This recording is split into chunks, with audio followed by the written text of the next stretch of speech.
Good morning, everyone. Just got out of work. It's about midnight. I was at the complex, also known as the shop, trying to get things pieced together for a friend of mine.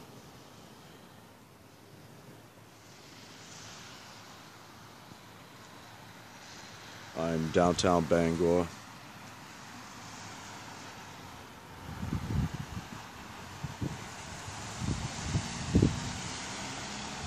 Center screen is Dunkin' Donuts. The massive set of lights in the center is CarQuest. Pretty straight center field, about a half a mile away, is Hollywood Slots Casino, racetrack. Down there, Bangor Waterfront. That over there is my ex-attorney's office, Blair Jones.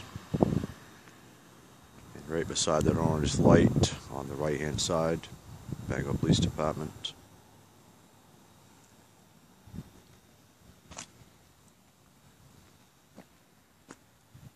Center screen, Bangor Fire Department, Fire Rescue.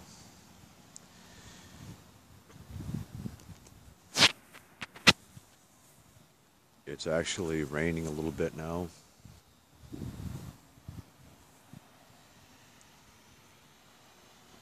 I'm making this video because after I got done work, I sat down for a while and I got on YouTube and I started listening to some songs that remind me of Ashley.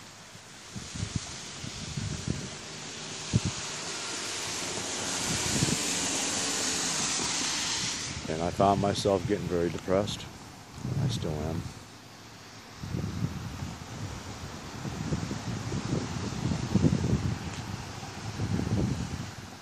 A longtime friend of mine sent me a message on Messenger.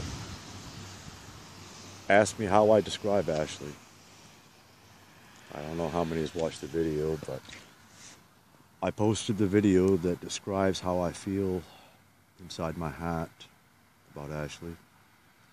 She's Like the Wind by Patrick Swayze. The reason I say it that way is I've never been with a woman like Ashley before. I've never truly loved anyone like I have Ashley, like I do now.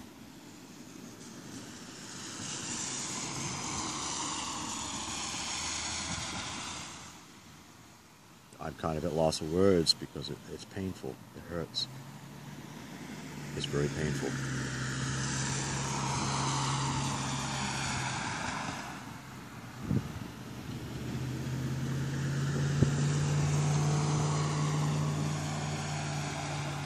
I need to reveal something on this video for Ashley. Specifically, she'll know what I'm talking about.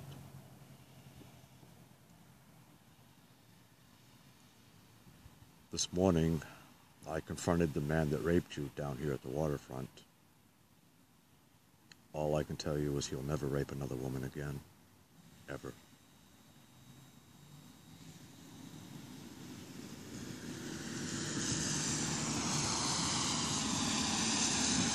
It hurt me so much when you came back on First Street that night.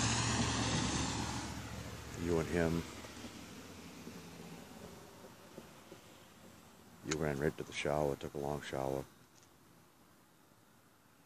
But then I saw him kissing you on the neck out in the hallway. That's when I exploded.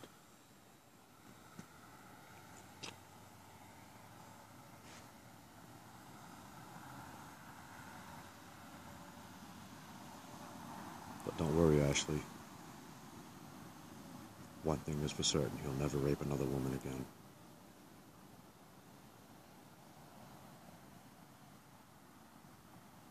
Andy and I had some words 2 weeks ago, and the landlord, Sean Sweeney, was there when we had the words. And for what Andy did to you by kicking you out, knowing you had no place to go, that it was raining, freezing rain, ice cold out, and all the times he beat you, laid it down exactly the way I felt.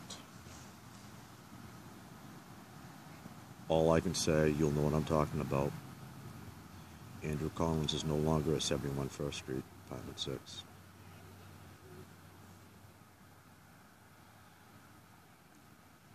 What I understand from the landlord and several people in the area, you're not the only one he's hurt. From what I understand, he also beat the living shit out of Angie numerous times. And an ex-girlfriend he had in New Hampshire, he put her in the hospital for a long time. So a couple friends of mine came up. Sean Sweeney was right there. And they told him, you have 24 hours to leave the state. Andrew Collins is no longer in the state of Maine.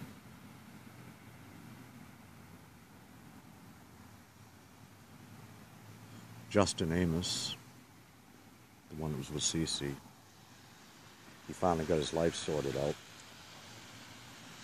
Got his license. He's got a job now. Brian,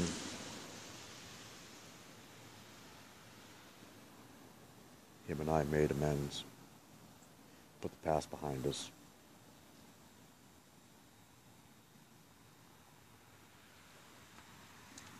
He apologized for what he did to you that morning, staring down onto you with his face close to your breast. He explained that when you and I were making love that night, that he walked out and we didn't notice him. He said that when you looked at him, he didn't know if you actually saw him or not, but he thought it meant it was okay to watch. And I guess that really got him a little bit, you know what I'm saying? I guess that's why he did what he did.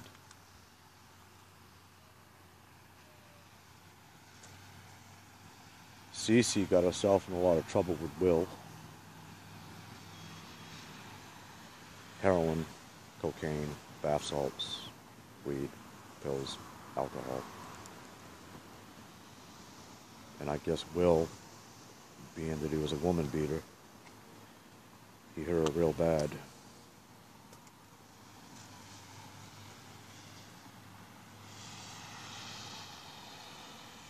I haven't seen your brother, Kevin, but I heard that he went to jail for all those thefts that he was doing, breaking into cars. I heard he got quite a bit of time for that. But I haven't verified that, so don't take my word for it. I'm only telling you what I was told. But if I know Troll, he probably is in jail. And it's a shame too, because he's a good kid. But you also know I can never forgive him for pushing you that night when I got in his face and ordered him out and he left. Didn't matter how angry he was. All he had to do was turn around and punch the wall or something. That's my philosophy on it, and that's the way I am. And that reminds me of something. For those watching this video, why do guys hit women? Why? What possible good could come out of that? If you're going to hit somebody in the heat of the moment, you got angry, do yourself a favor, turn around, hit the wall, hit a door, throw a coffee cup against the floor or something. You can replace all that. But you can never, ever, ever replace the girlfriend or the wife. One of the things that Ashley knows about me is I will never strike her, ever. I might get angry, as all couples do. I might storm out or drive like a maniac, but I would never harm her, and she knows that. But I do ask that question, why? Why do men feel that it is so important to beat up on a woman? What the fuck good does that do?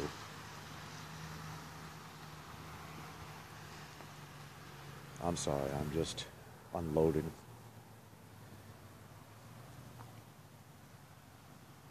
I can't help how I feel. I just feel so depressed.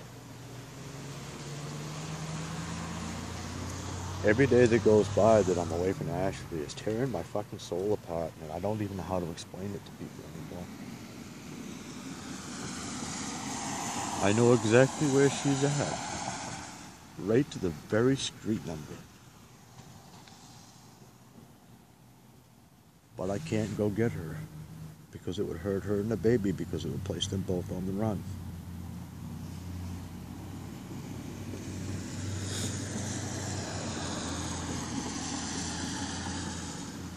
But I want to so bad because I want to be with her.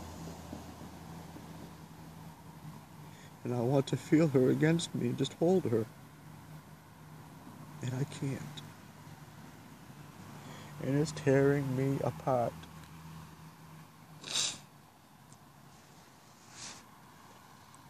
One of the conditions for the person that told me where she was at was that I would be a man and do the right thing.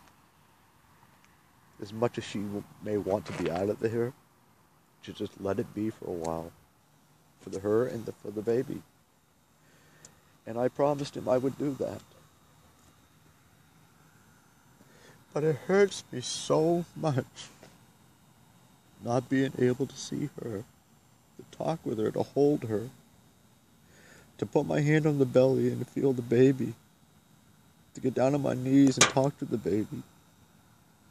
It's tearing me apart. And these dreams I have about me waking up and Ashley's gone, it scares me so much.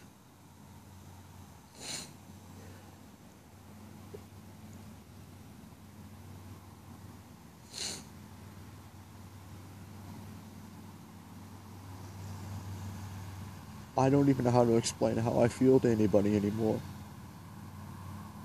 I'm so afraid.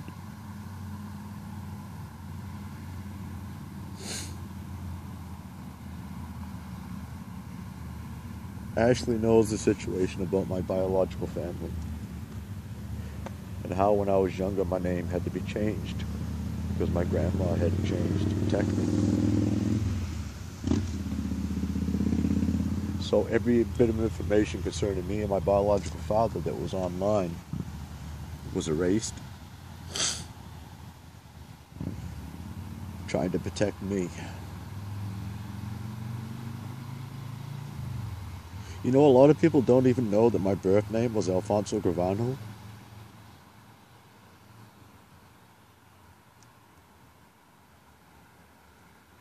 Sometimes I don't even know who I am anymore.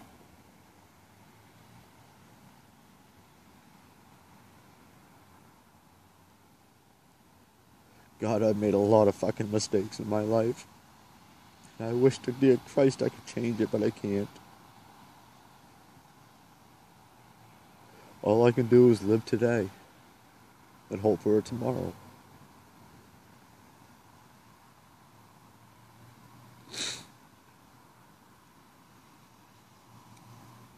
But there's one thing that I am absolutely certain of. Ashley and our precious little baby daughter is never a mistake. Never was, never will be. I give my very soul to be with them both right now. Just to look her in the eyes and to hold her. I'm sorry.